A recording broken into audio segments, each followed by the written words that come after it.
Hello दोस्तों, जय माता की। हम अभी चढ़ाई शुरू कर रहे हैं और अभी हम लोग फिस्किंग पॉइंट पर आए हैं जहाँ पे हमारे टोकन जो हैं वो जमा हो जाएंगे। और सुखद यात्रा के लिए आप जब स्टेशन पे आओ तो स्टेशन पे ही अपने टोकन बनवा लो, क्योंकि जो यहाँ पे थोड़ी लाइन होती है वो थोड़ी लंबी होती है। तो हम आपको यात्रा के छोटे छोटे क्लिप भेजते रहेंगे, तो इसके लिए बस हमारे चैनल पर जुड़े रहो। जय माता की। हेलो दोस्तों, जय माता की। इस समय हम लोग हैं अर्धकुंवारी पर, और अर्धकुंवारी गर्भजून पर हम लोग यहाँ पर लगभग 9:30 बजे आ गए थे और अभी हम लोग दर्शन करके निकले हैं। हमारे पीछे जो आप काउंटर देख रहे होंगे, डोनेशन का काउंटर है, और इसी डोनेशन के काउंटर के पीछे ही जाएंगे तो काउंटर नंबर 2 है, और काउंटर नंबर 2 पर आपको पर्ची मिलेगी। फिर उसके बाद नहीं, जहाँ हमारे पीछे से एक लाइन चलती है वो ग्रुप वाइज चलती है, और उस ग्रुप में लगभग 10 से 15 या 20 लोगों का एक पर्ची का नंबर होता है, उसी के हिसाब से एंट्री होती है। और पीछे जो मेरे देख रहे हैं ये गर्भजून का मंदिर है। दोस्तों इस जगह को गर्भजून इसलिए कहा जाता है क्योंकि जो माता वैष्णो हैं वो यहाँ पर 9 महीने के लिए इसी एक छोटी सी गुफा में निवास की थी। ये जो गुफा है ये थोड़ी संकरी है, तो ऐसे लोग जो थोड़े घबराते हैं संकरी जगह से या गुफा में निकलने से बचते हैं, तो वो लोगों का यहाँ पर जाना वर्जित नहीं होता, और उसमें उन लोगों को रेस्ट्रिक्शन दी जाती है कि भाई आप लोग मतलब नहीं जाए तो ज़्यादा अच्छा है, क्योंकि कभी कभी घबराहट हो जाती है। हालांकि मैं यहाँ पे कई बार आ चुका हूँ, लेकिन आज मुझे भी थोड़ी सी घबराहट हो गई थी बीच में, जब मुझे लगा कि आगे वाले नहीं चल रहे हैं। तो सभी लोग यहाँ से जब जाते हैं तो 2 रास्ते होते हैं। मैं आपको दिखाना चाहता हूँ कि 2 रास्ते हैं। एक तो जो अभी आपको रास्ता दिख रहा है ये हाथी मठ और सांझी छत को होते हुए जाता है, जो थोड़ा चढ़ाई का रास्ता है और सबसे पुराना रास्ता है। ये रास्ता बहुत ही उचित माना जाता है यात्रा के लिए, लेकिन क्योंकि चढ़ाई ज़्यादा होती है तो इसमें मैक्सिमम लोग जो है वो जाना अपसंद नहीं करते। उसके अलावा मेरे पीछे अभी आप देख रहे होंगे कि पीछे की तरफ से एक छोटा सा आपको एक टनल दिख रही होगी। ये नया रास्ता बना है, और इस नए रास्ते पे का जो रास्ता है वो समतल है और थोड़ा सा ईजी है, तो अभी मैक्सिमम लोग सब लोग इसी तरफ जाते हैं। तो हाँ, ये आपकी अपनी श्रद्धा है, जाना तो सबको भगवान पे ही है। ये अर्धकुंवारी है। अब अर्धकुंवारी पर यहाँ पर काफ़ी चीज़ें बेहतर हो गई हैं। मेरे पीछे देखेंगे आप, मैकडी यहाँ पर आ गया है। उसके बाद में कैफ़े कॉफ़ी डे है। जो श्राइन बोर्ड की अपनी कैंटीन है वो आज भी सबसे फेमस, सबसे सस्ती और सबसे अच्छी है। बाकी खाना आपको चूज़ करना है कि आपको कैसा खाना है। जनरली मैं जब यहाँ पे आया और सुबह हम लोग 6:30 बजे से हमने यात्रा शुरू करी, तो हमने देखा कि मैक्सिमम जो फ्रूट्स वाले थे वो बहुत अच्छे फ्रूट्स यहाँ पर हैं। तो मैं सजेस्ट करूँगा कि आप फ्रूट्स ज़्यादा प्रेफर करें इंस्टेड के बहुत पूरी पराठे या कोई हैवी खाने से, क्योंकि उससे आपको चढ़ाई में दिक्कतें हो सकती हैं। दूसरी बात ये कि जब भी आप चढ़ाई के लिए शुरू करें यात्रा, तो उससे 10-15 दिन पहले, अगर आपका कोई प्लान ऐसा बनता है कि 10-15 दिन पहले ही प्लान बन गया है, तो आप थोड़ी सी एक्सरसाइज शुरू कर लें। हालांकि मैंने कोई एक्सरसाइज शुरू नहीं करी थी, क्योंकि मैं सोचता ही रह गया कि एक्सरसाइज शुरू करूँगा, लेकिन फिर भी बहुत आसानी से हम लोग चढ़ के आ गए। हमने सिर्फ 3-4 स्टॉप लिए हैं, और उसके बावजूद भी हम लोग बहुत आराम से यहाँ पे 2.5 से 3 घंटे के अंदर आ गए। पीछे अर्धकुंवारी जी का मंदिर, और मेरे पीछे अभी वो जो टनल, जिससे हम लोग अब भवन की तरफ मूव करेंगे।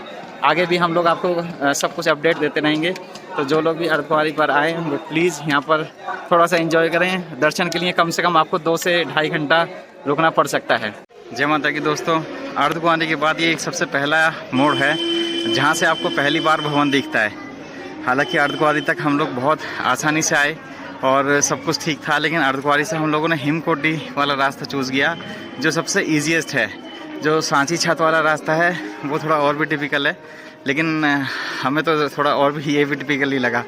तो आप सब लोगों से रिक्वेस्ट है कि जो भी लोग यहाँ तक आते हैं तो अपना 10-15 दिन पहले एक्सरसाइज शुरू कर दो, अगर पहले से प्लान है। जो लोग रेगुलरली आते हैं उनके लिए बहुत छोटा सा रास्ता है, और ऐसे भी लोग हैं जो सुबह आते हैं और शाम तक वापस भी हो जाते हैं। हालांकि हम लोग का प्लान यही है कि हम लोग शाम तक कैसे भी करके वापस होंगे। आप देख रहे होंगे कि अगर आपको दिखाई दे रहा हो तो छोटा सा एक रास्ता दिखाई दे रहा होगा, वो भैरव बाबा के लिए रास्ता जाता है। तो ये वो सबसे पहला पॉइंट है जहाँ पर आपको सबसे पहले भवन का रूप दिखाई देता है। जय माता की जी। और हम लोग इस रास्ते से अभी आ रहे हैं, और ये जाने वाला रास्ता है।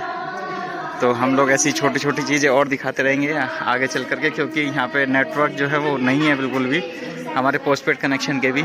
तो आपको ये वीडियो आपको हमारी यूट्यूब चैनल पे मिल रही है। तो इसी तरह से और छोटे छोटे ट्रिप्स के लिए आप लोग बस हमारे जो नोटिफिकेशन है उसका बेल आइकन ज़रूर दबा करके रखें, ताकि ऐसी नोटिफिकेशन मिलते रहें। दोस्तों, माता का ये जो दरबार है हालांकि जब मैं पहले यहाँ पे कभी आए थे बचपन में और उसके बाद भी 2-3 बार आए थे तो यहाँ पे और ज़्यादा हरियाली थी, लेकिन हम लोगों ने इतना सारा यहाँ पे काम किया है, इतने सारा कंस्ट्रक्शन हुआ है, तो अब जो पहाड़ों को आप देखते होंगे वो अब उतने हरे भरे नहीं रह गए हैं, बहुत सूखे से पहाड़ है। हालांकि कुछ दिन पहले बताते हैं यहाँ पे बर्फ़ पड़ी है, अभी 2 से 3 दिन पहले भी, लेकिन वो बहुत जल्दी से इसलिए पिघल गई क्योंकि यहाँ का टेम्परेचर जो है वो लगातार हाई होता जा रहा है। तो आप सब लोगों से ये भी रिक्वेस्ट है कि जो इन्वायरमेंट है उसका भी ध्यान रखें, कूड़ा करकट ना करें और एनर्जी को सेव करें।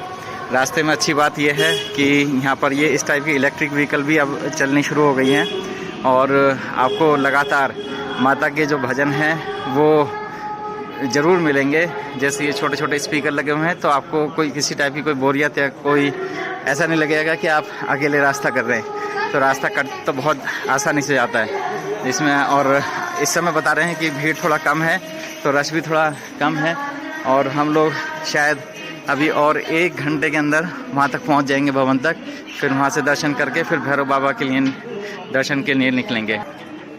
और बस ये छोटा सा एक ट्रिप है हमारा 2 या 3 दिन का। हम लोग अच्छा सा एक प्लान करके आए हैं कि हम आराम से काम करेंगे, आराम से चढ़ाई करेंगे, जितना हो सकता है उतना चलेंगे। तो हमने कोई बहुत जल्दी नहीं की है। और ये जो स्पॉट है जहाँ से अभी हम लोग मूव कर रहे हैं, यहाँ से भवन जो है वो 1 किलोमीटर की दूरी पर रह जाता है। ऐसे छोटे छोटे स्पॉट्स जो हैं वो आपको दिखाई देते रहेंगे, लेकिन ये जो डिस्टेंस है ये सिर्फ अर्धकुंवारी के बाद देखने को मिलता है, उससे पहले आपको पता नहीं लगता कि कितना किलोमीटर रह गया है। तो रास्ते में शेड्स लगी हुई हैं, बहुत अच्छा सा रास्ता बनाया हुआ है। बंदर हैं, लेकिन अगर आपके पास कोई खाने का सामान नहीं है तो आपको कुछ भी नहीं कहेंगे। किरण जी आ रही हैं। हम दोनों की अच्छी बात ये रही है कि हमने अभी तक कोई छड़ी का यूज़ नहीं किया है और बिना किसी छड़ी के या बिना किसी कोई दर्द के या बिना किसी रुकावट के अभी तक माता के दर्शन के लिए जा रहे हैं। सो आप सब लोगों का आशीर्वाद। जय माता की दोस्तों इस समय हम लोग भवन तक आ गए हैं, अर्धकुंवारी से लेकर के, जैसे हमने बीच में आपको दिखाते रहे हैं। और ये मेरे जो पीछे आप देख रहे हैं ये भवन पे आने का एक रास्ता है और यहाँ पे कुछ अभी कंस्ट्रक्शन भी चल रही है, शायद ऊपर कुछ अलग से वो रास्ता बनाए, तो इस टाइप से भी एक रास्ता बना रहे हैं।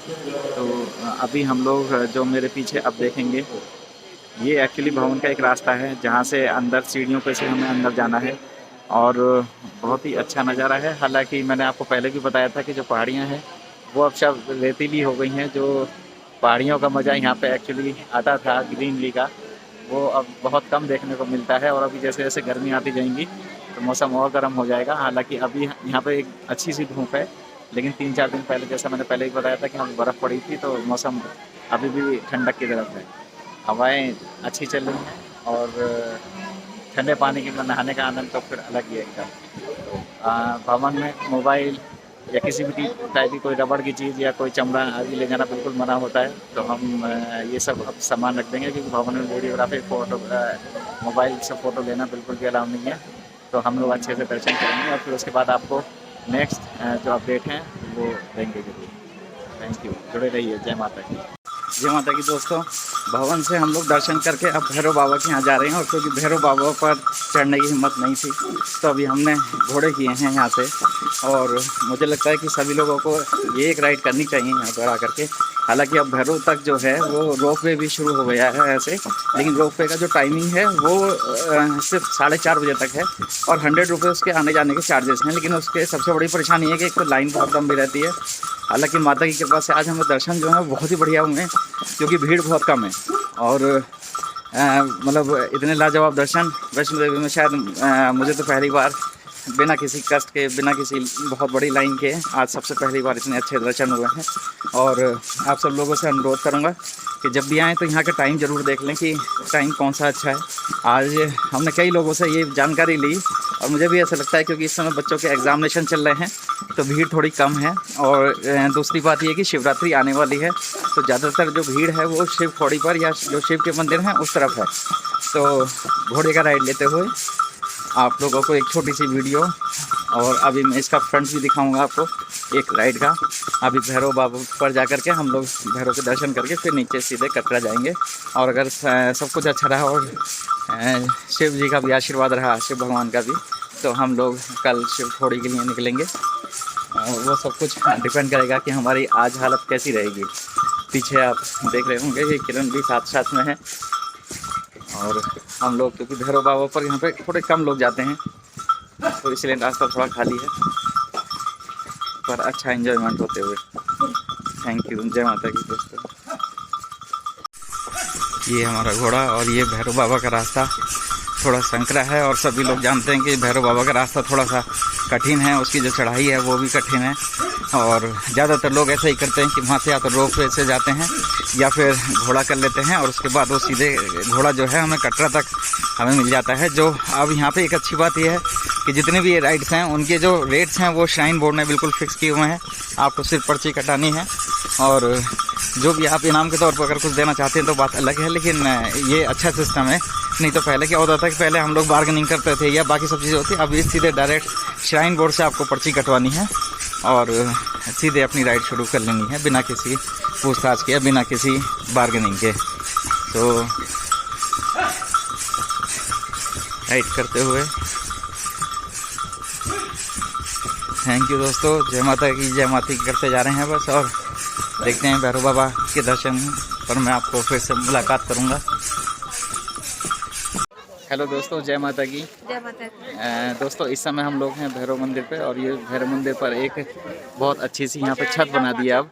तो ये पूरे एक व्यू के लिए बहुत ही बढ़िया जगह है। पीछे बर्फ़ की पहाड़ियाँ हमें यहाँ से दिखाई दे रही हैं, हमें आपको शायद ना दिखाई दें क्योंकि धुंध बहुत ज़्यादा हो गई है। और भैरव बाबा पर आने पर हमें ये लगा कि यहाँ तक आना बहुत ज़रूरी है और इनके दर्शन करना अपने आप में एक महत्व मानी जाती है।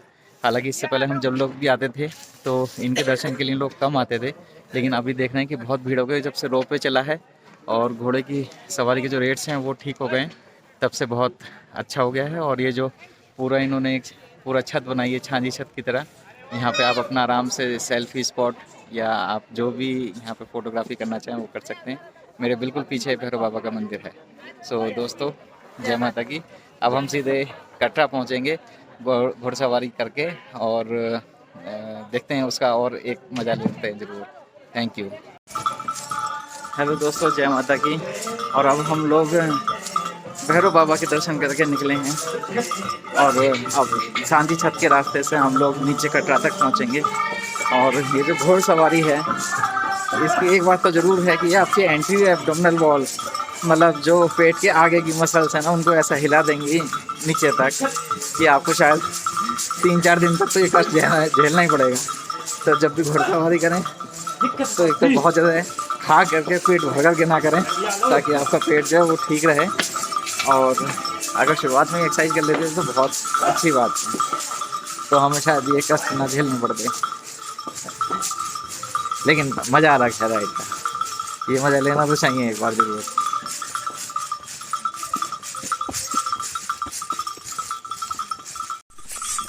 सामने आप लोग देख सकते हो कि थोड़ी धुंध की वजह से आपको पहाड़ियाँ नहीं दिखाई दे रही हैं, लेकिन जो रास्ता है वो थोड़ा डेंजर है। मुझे मोबाइल पकड़ना भी थोड़ा भारी हो रहा है, लेकिन आप लोगों के लिए इतना कष्ट तो ले ही सकते हैं वीडियो बनाने के लिए, क्योंकि आप लोगों को पता है कि हम कोई प्रोफेशनल यूट्यूबर नहीं है, लेकिन जितना कोशिश हो रही है आपको अच्छी चीज़ें तो ज़रूर दिखा दें। हेलो दोस्तों, जय माता की। जय माता दी। अब हम लोग हैं सांची छत पे भैरव बाबा के दर्शन करने के बाद। उसके बाद ये हमारा मेन स्टॉप है, जहाँ ये भी एक सेल्फी पॉइंट है। तो सबसे पुराना सेल्फी पॉइंट है, सब लोगों को मालूम है ज़्यादातर। हालांकि अब जो सेल्फी पॉइंट हमें भैरव बाबा पर मिला वो ज़्यादा अच्छा है, क्योंकि यहाँ पे थोड़ा रश हो गया है और यहाँ पे कंजस्टेड इतना हो गया है कि अब आपको यहाँ के जो फोटोग्राफ्स हैं वो उतने अच्छे शायद ना लगें। तो भैरव बाबा की जो सेल्फी स्पॉट है वो ज़्यादा अच्छा है। अब हम शायद नीचे कटरा में रुकेंगे। थैंक यू, जय माता की। हेलो दोस्तों, अभी हम लोग लौटते वक्त अर्धवान इसे क्रॉस हुए हैं और ये जो नीचे आप देख रहे हैं ये पूरे कटरा का नज़ारा है, बिल्कुल चमकता हुआ। और अब आप देखोगे कि दूर दूर तक भी रोशनियाँ हैं, ऐसे मतलब जो बसावट है अब कटरा सिर्फ कटरा तक ही नहीं रह गई है, उससे आगे भी बहुत ज़्यादा बसावट है जो कि पहले थोड़ा कम देखने को मिलती थी। ये पूरा कटरा है रात का चमकता हुआ।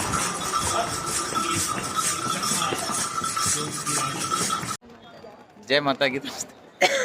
देखो तुरंत कितने थक करके जय माता की बोलिए, दोबारा से बोलो जय माता की। जय माता दी। तो बुखार में भी जय माता हाँ दोस्तों, हम लोग फिर से उसी पॉइंट पे आ गए जहाँ से हमने चढ़ाई शुरू करी थी। ये फिस्किंग पॉइंट है, ये एंट्री पॉइंट है और एग्जिट भी यहीं से होती है। तो दोस्तों एक्सपीरियंस बहुत अच्छा रहा। देखिए मैं 2-3 जानकारी आपको ज़रूर दे दूँ कि जब भी आप यहाँ आने का प्लान करें तो एक बार मौसम ज़रूर देखें और देखें कि रश का टाइम क्या है। जनरली हम फरवरी के महीने में यहाँ पर आए तो मौसम ठंडा है, लेकिन दिन में जो है वो धूप अच्छी थी। तो हमने ये प्लान किया कि हम लोग सुबह से चढ़ाई करना शुरू करेंगे, पूरे दिन में चढ़ाई करेंगे और रात तक हम लोग वापस आ जाएंगे। तो ये एक बहुत बढ़िया प्लान था। हमने पूरे दिन में खूब अच्छे से एंजॉय करा। हम पुराने रास्ते से गए, जबकि मैक्सिमम लोगों ने कहा था कि हम लोग नए रास्ते से भी जा सकते हैं, वो थोड़ा इजी पड़ेगा। लेकिन दोस्तों अगर आपको अच्छे से मज़ा लेना है या अच्छे से माता जी के दर्शन का एक आनंद लेना है तो आप पुराने रास्ते से जाइए, बहुत अच्छा है। हालांकि आप अर्धकुंवारी से 2 रास्ते हैं, दोनों में से कोई भी चूज़ कर सकते हैं, दोनों ही एक से रास्ते हैं। और देखिए जब मैं आपको बता दूं कि जो लोग हर साल यहाँ पे आते हैं, जो बहुत रेगुलर आते हैं, उनके लिए जो नया रास्ता है वो बहुत अच्छा है। लेकिन जो लोग बहुत कम आते हैं, मेरी तरह या बहुत पहली बार आ रहे हैं, वो पुराना रास्ता अपनाएं, क्योंकि पुराने रास्ते पे एक तो आपको शॉप्स बहुत मिलेंगी, आपको चलता फिरता माहौल मिलेगा और आपको बहुत भरपूर आनंद आएगा। अभी क्या हो गया, वैष्णो देवी में जो श्राइन बोर्ड है उसने बहुत अच्छे अरेंजमेंट्स किए हैं। कुछ अरेंजमेंट्स तो वाकई में अच्छे हैं, साफ़ सफाई के लिए भी उन्होंने अच्छे एम्प्लॉय लगाए हैं। जो टॉयलेट्स हैं वो भी हमें अच्छे मिले, कोई ऐसी दिक्कत नहीं थी। श्राइन बोर्ड का खाना तो हमेशा से लाजवाब रहा है, तो हाँ आप हमेशा ट्राई करो कि श्राइन बोर्ड में खाओ। हालांकि इसके अलावा अब बहुत सारी ब्रांड जैसे बीकानेर वाला, मैकडीज या कैफ़े कॉफ़ी डे या नेस्कैफ़े वालों के आउटलेट्स हैं, तो आप वहाँ पे भी ले सकते हैं। फ्रूट्स के आइटम भी बहुत हैं, आपकी जो इच्छा है वो आप खाइए, आप जैसे चाहे वैसे प्लान करिए, कोई दिक्कत नहीं है। तो अब हमारी यहाँ पे ये यात्रा समाप्त हुई है, बहुत अच्छे से हुई और आप सब लोगों की भी यात्रा आगे के लिए बहुत मंगलमय रहे, इस चीज़ के लिए हम लोग बहुत शुभकामनाएं देते हैं। जय माता की दोस्तों, एक बार फिर से जय माता की।